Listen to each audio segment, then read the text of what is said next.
Paz do Senhor, irmãos. Irmãos, hoje o coral vai fazer um louvor diferente.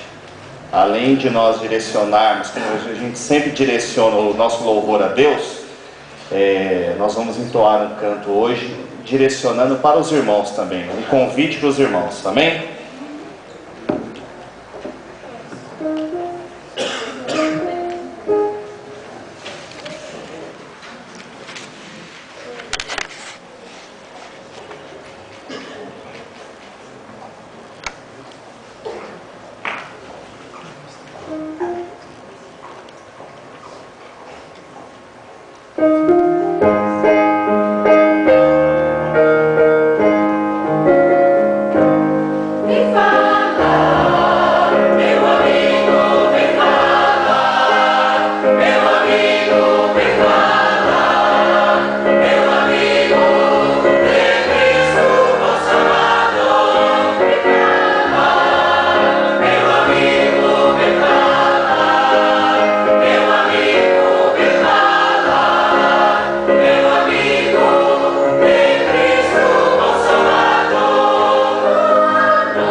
Está em nossas mãos, está na sua voz, está no seu canto, na sua evangelização, no seu convite, está na sua amizade, no seu serviço, na sua escola, aonde você estiver. Fale de Cristo e leve essa mensagem, proclame, louve ao Senhor, fale do amor de Cristo ao pecador e a salvação virá sobre ele. Deus vai te usar para você falar de Cristo. Esse é o convite que Cristo nos inspirou, uma mensagem de Cristo à igreja.